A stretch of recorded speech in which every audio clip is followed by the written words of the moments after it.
Welcome to the 3 C's of Social Emotional Learning Podcast, Episode 7. Wow. I know. I'm Glenn W. Hunter, Board Chair of Touchstone Youth Resource Services. We're a nonprofit organization based out of Nashville, Tennessee, focuses on social emotional learning. We provide programming to youth, basically to give them skills to be more empowered, give them skills to cope better with their community. And the idea is to build stronger people, stronger communities as a result of deploying the social emotional learning skills they learn. This is Shor, Denny, CEO of Community Now, an SEL organization based out of the Inland Empire in Southern California. Hey guys. So, what we have today is part 2 of what we have been talking about before, and we're going to focus a little bit more differently. How do we maintain mental health is still the key, but now we're going to look at it from a relaxation, meditation, and a removing stressor point of view. So, sure, relaxation and meditation. I mean, that sounds like my kind of party. What does that have to do with mental health? Relaxation and meditation release stress. There are ways of releasing stress. There are ways of letting your mind go and flow and move on its own accord. And it's a way to just kind of empty yourself out of a lot of negative energies that you have. So there are a lot of ways that you could do meditation. Some think of it as being hard, right? You know, some say like get a candle and sit and look at the candle and try to clear your mind. And what we're talking about for mental health is really focusing on something. There are just so many different ways of doing it, and maybe in a further question, I'll be able to give you just 1 or 2 ways of being able to try to meditate. Well, let me kind of nudge in that direction because, again, a lot of ways, as you've talked about, then you think about the fact we focus on young people. We talk about kids. Right. And we talk about kids and relaxing and meditating and focusing. And they start looking, exactly, and they laugh. We see who's young at heart. But really, what is the key to getting our youngsters to relax? There's just so much stimulation in their world. And again, it's teaching at a young age, but it's teaching the value of silence, maybe. Yeah, you know, right now, especially with earphones and stuff, our children have a constant buzz going on in their head, and it would be shutting that off and just allowing your brain to be free, I guess we could just say, to wander, to look at things. There are different things that you can do with youth that show them, that have them a little being more participative rather than just kind of just sitting there and looking at a light, right? So one grounding technique that we use is that we've been taught, and these are all basic. So take a pencil or a pen or something and look at it.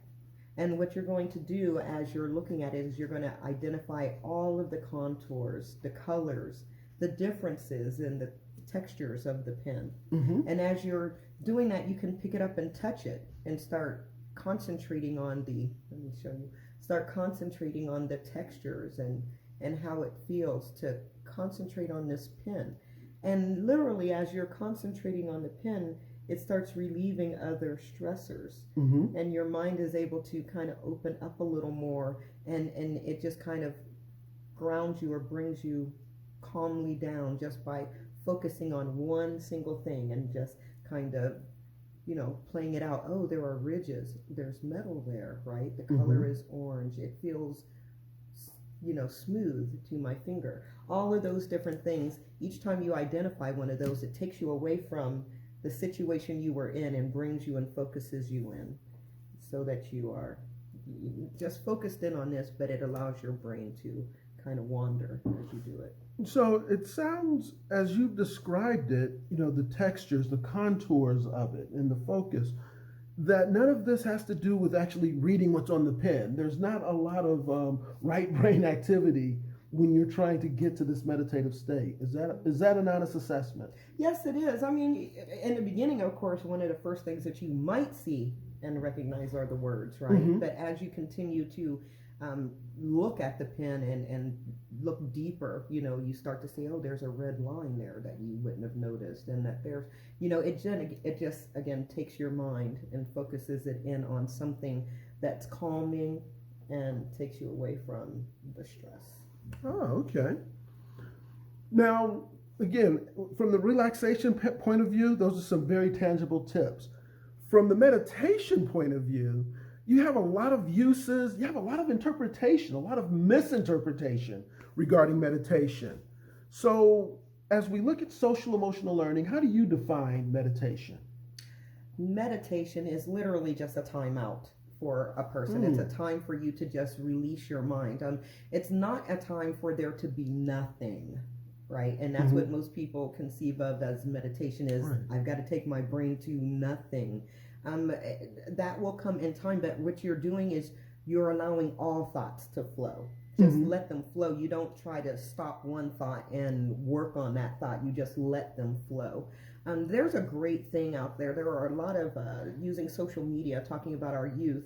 There are some programs out there that you can use. One is called Calm, CALM, and they do different meditations, different stories to help you go to sleep, different things to help you meditate. They have envision a light, and then they'll take you through the meditation steps. So there are a lot of things that we can use nowadays to help us get into that meditative state, or just to learn how to get into a meditative state.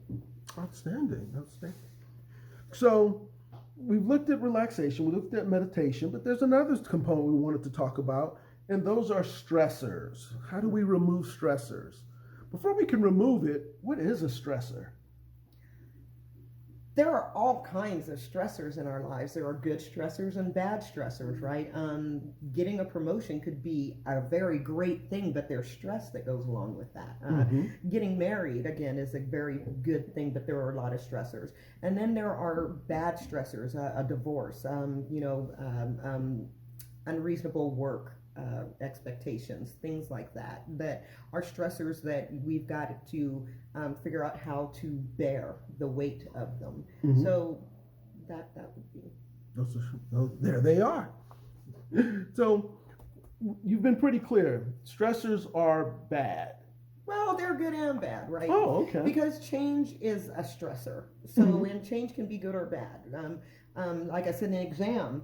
Taking the exam is going to be a stressor, but you need to get the exam to graduate the course. So stress is always going to be a part of our lives. It's having manageable stress that is the key, and not a lot of negative stress in our lives that help us live mentally well. So when we're talking about reduced stressors, it's like a couple of episodes ago I talked about that scale, and at the bottom is 0, at the top is 10, and how we can maintain our mental health by staying around, trying to stay around a 3 or 4. So when you get to that 5, that means stressors, right? And then you have all of these different strategies that you can use to bring yourself back down to a 3 or a 4. So you're always going to have stress, and the key to mental health is managing or coping with the stress and removing unneeded stress. So that is a whole life change, right? It could be a husband, could be the marriage could be the stress. That's a huge one, right? And you've got a lot of negative stressors going into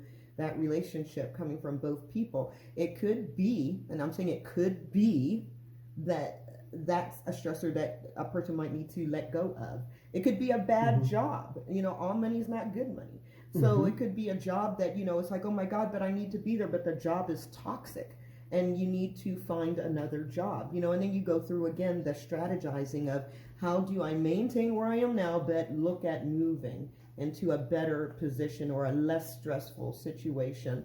And everyone handles stress and can bear different levels of stress differently. So, it truly depends on the individual. But if you feel overstressed, write it down. Write a list of what's going on in your head.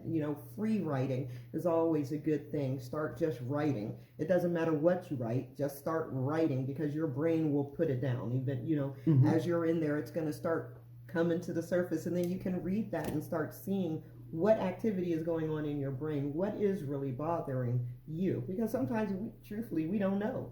We just know there's a lot going on. I just know there's a lot going on, Right. So it's trying to identify the stressors that you can just let go of immediately, and then working on the harder ones where you're going to have to strategize to, get things done and change to make yourself, your life less stressful. Okay. I know with the work that's done with Touchstone Youth Resource Services, that free writing kind of exercise, to let that creativity flow through you and get captured, is one of the tools that that they've used with their young people. Mm-hmm. You still have to overcome those mental blocks. When you have a child that just can't get beyond that mental block, what are some of the things that you've been successful with in just nudging them to really express themselves through that creativity?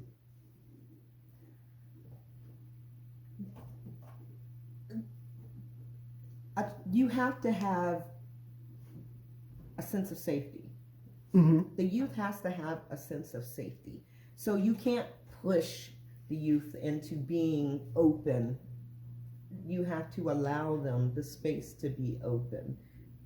They have to feel safe being open Mm-hmm. to be Mm-hmm. open. So it's more of creating the environment, Mm-hmm. setting out standards or examples of what it is that you're looking for them to be, which would be more open. So with us, it's talking more openly, to me, is the main thing, and it helps our youth see that they can be more open or real. Mm-hmm. That it's not such a superficial conversation, and that starts helping them see that they're safe and starting to discuss their emotions and what's stressing them. They're and then they're able to work on those things. So it's accepting and not being judgmental, and allowing the youth to have their ideas initially, and then working with different techniques to help them change if the ideal is something that might be unrealistic.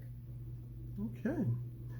So as we can see, there are traps and then there are escapes as we get into the skills involved with removing stress. And evidently the same can be said for relaxation and meditation. There's a lot that our young people are going through on a day-to-day basis. A lot of outside influences, a lot of internal influences.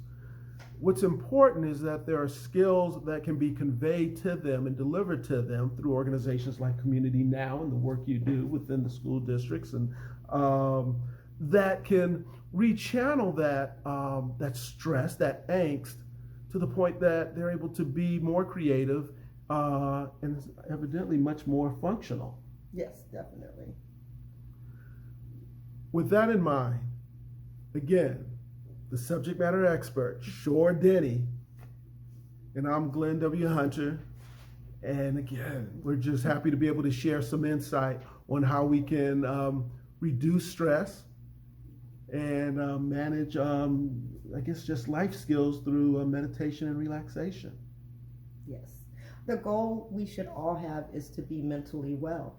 And what we need to do is find ways within our daily lives that will allow us to do that. And it's not as hard as it seems, it's just taking just a little time for yourself, taking just a little time to be able to breathe. It could be in the shower, it could be while you're going to the bathroom, it could be, they're just finding those moments where you can allow your brain to rest or run.